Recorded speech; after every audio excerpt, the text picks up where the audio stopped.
রহিম। কোরআন সরকারি প্রাথমিক বিদ্যালয়ে বার্ষিক ক্রীড়া প্রতিযোগিতা শেষে আজকে পুরস্কার প্রতি অনুষ্ঠানে সম্মানিত সভাপতি, অ্যাডহক কমিটির সদস্য অ্যাডভোকেট মোহাম্মদ জিল্লুর রহমান, উপস্থিত আছেন আজকে অনুষ্ঠানে বিশেষ অতিথি শাহবা উপজেলা প্রাথমিক শিক্ষা কর্মকর্তা মোহাম্মদ আলমগীর হোসেন, উপস্থিত সহকারী প্রাথমিক শিক্ষা কর্মকর্তা ঝর্ণা রানী পাল, উপস্থিত আছেন এই ইউনিয়নের বিএনপির সম্মানিত সভাপতি মোহাম্মদ আব্দুল হাই আল হাদি, শাহজাহান সম্পাদক আলহাজ মোহাম্মদ দেলোয়ার হোসেন, সাংগঠনিক সম্পাদক মোহাম্মদ মনির হোসেন, ইশাক জাহানবিনী সভাপতি আশুরা থানা মহিলা দল, হাজি মোহাম্মদ আব্দুল ওয়াহাব সহসভাপতি ইউনিয়ন বিএনপির সাবেক মেম্বার, উপস্থিত এলাকা মুরব্বিয়ান, সুধীমণ্ডলী, প্রিয় শিক্ষক মণ্ডলী ও প্রিয় ছাত্রছাত্রী ভাই বোনেরা, আসসালামু আলাইকুম। আমার যতটুকু মনে পড়ে 2004 সালে অফিসিয়ালি এই স্কুলে যে বার্ষিক ক্রীড়া প্রতিযোগিতায় আমি সর্বশেষ এই গ্রামে এসেছিলাম। আজকে 20 বছর 21 বছর পরে এসে আমার কাছে যেটা ভালো লাগলো যে আমি যখন ঢুকছিলাম ছাত্রছাত্রীরা যেভাবে ফুল ছিটিয়ে দিচ্ছে, হ্যাঁ, তারা যেটা কি একটা মজা পাচ্ছে, হাসতেছে এবং আনন্দ উৎসবের মধ্যে আমাকে বরণ করে নিচ্ছে। এবং মাঠে ঢুকে দেখতে পারলাম যে বেশিরভাগ মহিলা অভিভাবকরা যাদের সন্তানরা এখানে পড়ে, আজকে হয়তো পুরস্কার পেয়েছে খেলাধুলা করে কিংবা সাংস্কৃতিক অনুষ্ঠানে নাচে অংশগ্রহণ করেছে, তারা অসীম আগ্রহ নিয়ে বসে আছে সুন্দর করে।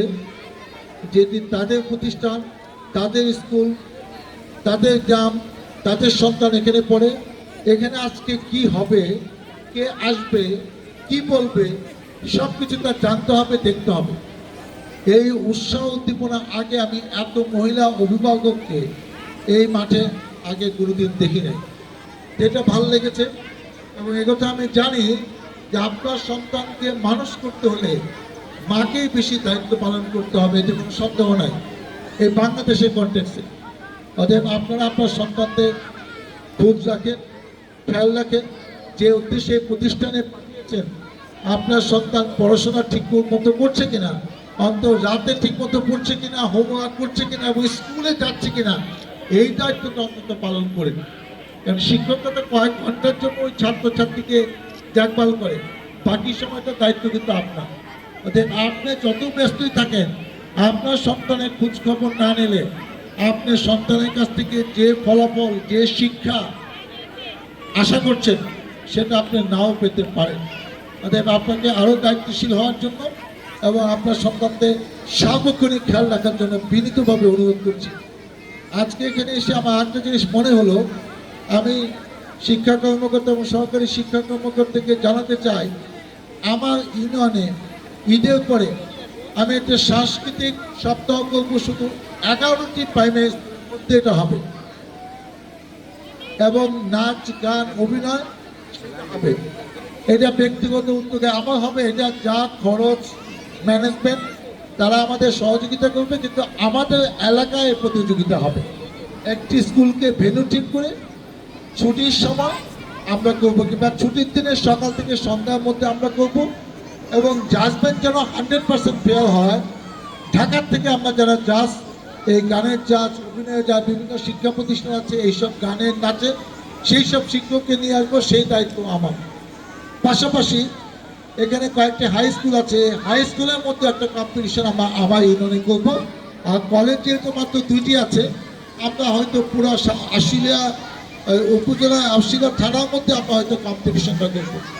আমার লক্ষ্য হলো পড়াশোনার পাশাপাশি সাংস্কৃতিক চর্চা।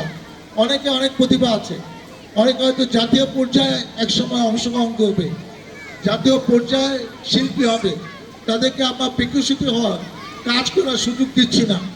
আপনি অনেকদিন পরে অনেক বড় হয়ে এসে নতুন করে নাচ শিখবে, গান শিখবে, এটা ভাবার কোনো কারণ নাই। তাদের প্রতিভা বিকাশে এখনই সময়। এখনই যদি আমরা সুযোগ তৈরি করে না দেয়, সে তো তার প্রতিভা বিকাশ করতে পারবে না। অতএব এই দায়িত্বটা আপনার সরকারিভাবে না হোক, বেসরকারি উদ্যোগ নিয়ে আমরা সেই ব্যবস্থাটা করে দেব। আপনারা অপেক্ষা করেন। চমৎকার একটি দিন হবে, একটা শব্দ হবে, যেটা অতীতে কোনোদিন এই এলাকায় হয় নাই।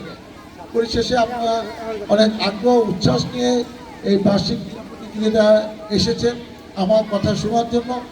বলার কিছু নাই, অনেক দুঃখ আছে, সেগুলো আমি ভুলে গিয়েছি। তবে তাদের জন্য যোগ দিতে হবে, যেখানে একটা দোতলা ভবন। আপনারা অপেক্ষা করেন, যদি আপনাদের ভোটে আমি এই এলাকার জনপ্রতিনিধি হতে পারি, অবশ্যই 1 নম্বর তালিকা হবে সাভার উপজেলার মধ্যে গোড়াহাট সরকারি প্রাথমিক বিদ্যালয়, যেটা 1972 সালে 83 নম্বর স্কুল হিসাবে এই সময়ে প্রতিষ্ঠা লাভ করেছে। এখন সরকারি স্কুল 121টা। ইনশাল্লাহ সেইটাই সবার আগে হবে। আজকে যারা পুরস্কার পেয়েছো তাদেরকে আমার অভিনন্দন। আগামী দিনে তোমাদের পুরস্কার এবং বিজয় যেন অক্ষুণ্ণ থাকে। খেলাধুলায় হার জিত আছে, আজকের পরাজয়ের গ্লানি যেন আগামীতে অভিজ্ঞতা এবং অনুপ্রেরণার সাথে কাজ করে। আগামী দিনে আরও ভালো অনুষ্ঠানে, বড় অনুষ্ঠানে আপনাদের সাথে, আপনাদের পাশে আমি আছি, এই প্রত্যাশা ব্যক্ত করে আমি শেষ করছি। আল্লাহ হাফেজ। বাংলাদেশ জিন্দাবাদ।